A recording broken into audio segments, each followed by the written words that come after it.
Olá, povo de Deus, terça-feira, 13 de dezembro de 2022, Santa Luzia, terceira semana do Advento.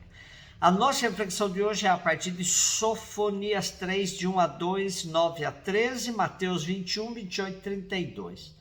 Assim fala o Senhor: ai de ti, rebelde desonrada, cidade desumana! Ela não prestou ouvidos ao apelo, não aceitou a correção, não teve confiança no Senhor, nem se aproximou de seu Deus. Darei aos povos nesse tempo lábios purificados, para que todos invoquem o nome do Senhor e lhe prestem culto em união de esforços. Desde além rios da Etiópia, os que me adoram, os dispersos do meu povo, me trarão suas oferendas. Naquele dia não terás de envergonhar-te por causa de todas as tuas obras com que prevaricaste contra mim. Pois eu afastarei do teu meio teus fanfarrões arrogantes, e não continuarás a fazer de meu santo monte motivo de tuas vanglórias. E deixarei entre vós um punhado de homens humildes e pobres. E no nome do Senhor porá sua esperança o resto de Israel. Eles não cometerão iniquidades, nem falarão mentiras, não se encontrará em sua boca uma língua enganadora, serão apacentados e repousarão, e ninguém os molestará. O profeta Sofonias viveu e exerceu a sua atividade no momento em que Judá, seu país, era disputado pelas grandes potências da época. Dentro do país se formaram duas tendências, uma querendo ficar sob a influência do Egito e outra da Síria, a Síria. Durante longo período, nos reinados de Manassés e Amon, a Síria que dava as cartas. Uma tentativa de mudar a situação a favor do Egito, através de uma revolta de oficiais da corte, não obteve sucesso porque cidadãos de grande influência econômica reagiram e colocaram no trono Josias, que ainda era menor de idade. Esse rei mais tarde promoverá uma grande reforma, mas a situação voltaria a ser a mesma. O que era bom para a Síria era bom para Judá, inclusive os costumes. Nesse contexto emerge o profeta Sofonias entre os anos 64 e 604, 630 a.C., ele mostra como pesa sobre toda essa situação o julgamento de Deus. O dia de Javé não é essencialmente o fim do mundo e da história, mas a transformação do povo de Deus e o fim de uma era de idolatria. O texto de hoje, Sofonias retoma um tema caro à profecia, o resto de Israel. Esse resto era formado por pobres e humildes, que sofriam com os desmandos dos chefes das nações, que ao invés de cuidar do povo, viviam ocupados somente com seus próprios interesses. Sofonias apresenta uma palavra de esperança. A purificação dos povos e de Jerusalém tem por finalidade a alegria messiânica e a reunião dos dispersos.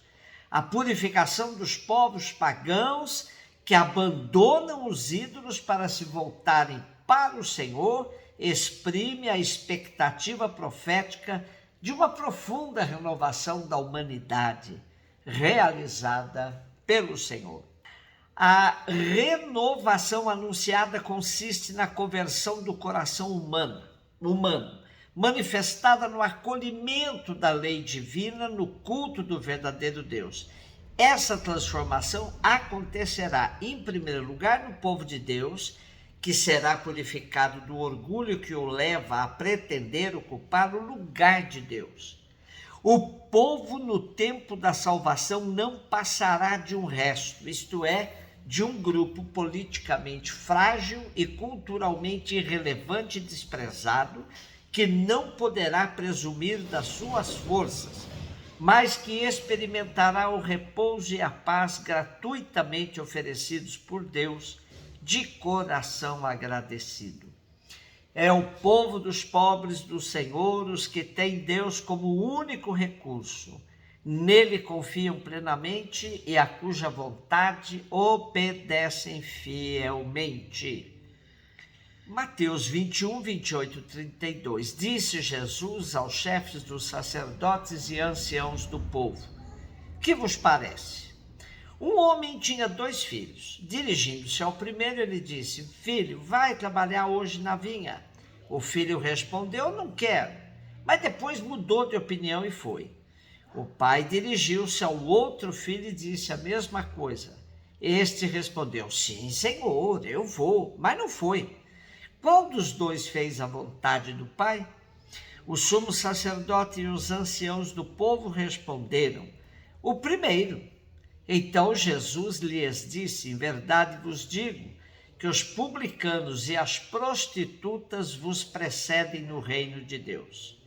Porque João veio até vós num caminho de justiça e vós não acreditastes nele. Ao contrário, os publicanos e as prostitutas creram nele.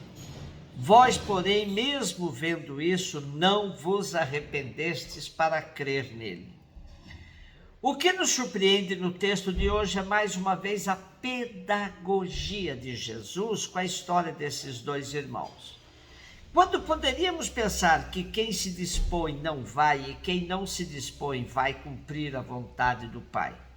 Assim, os chefes do povo têm claro que se trata de uma comparação entre eles e os pecadores e prostitutas, os pecadores públicos, que eles tanto condenam. Os que têm uma vida que parece negar o cumprimento da vontade do Pai se dispõem quando, no segundo momento, se dão conta do importante caminho proposto pelo Pai. Porém, os que se mostram sempre muito solícitos a tal cumprimento não ultrapassam as aparências. Os chefes do povo, como já ficou demonstrado, não têm qualquer intenção de escutar a Jesus. Por isso mesmo, Jesus lhes desmascara a incoerência e os provoca, afirmando que os publicanos e as prostitutas os vão preceder no reino de Deus. A parábola dos 2 filhos, que se compreende no quadro do Primeiro Testamento, da necessidade da justiça, isso é, de uma fé que leva à realização da vontade de Deus na vida do dia a dia, torna-se, assim, o grande instrumento pedagógico nos lábios de Jesus. Jesus é sensível à condição dos pecadores, embora não despreze os devotos, como poderia parecer à primeira vista, mas anuncia a extraordinária proximidade de Deus em relação aos pecadores, a quem oferece a possibilidade de mudarem de vida. Mas também denuncia a incoerência de tantos crentes, representados no segundo filho, obediente apenas nas palavras. O contraste entre publicanos e prostitutas e os homens da religião é gritante e faz emergir um forte convite à conversão. Trata-se também de um texto muito bem arquitetado para provocar em todos nós a superação de nossos julgamentos, que muitas vezes nos prendem nas aparências. Celebramos hoje Luzia de Siracusa, uma mártir cristã do século IV, morta no contexto das perseguições de Diocleciano aos cristãos. É venerada como santa pela Igreja Católica, pela Igreja Ortodoxa, que honram sua memória no dia 13 de dezembro. Diz a antiga tradição oral que a proteção aos olhos pedida a Santa Luzia se deve ao fato de que ela teria arrancado os próprios olhos, entregando-os ao carrasco, preferindo isso a renegar a fé em Cristo. Um beijo no seu coração.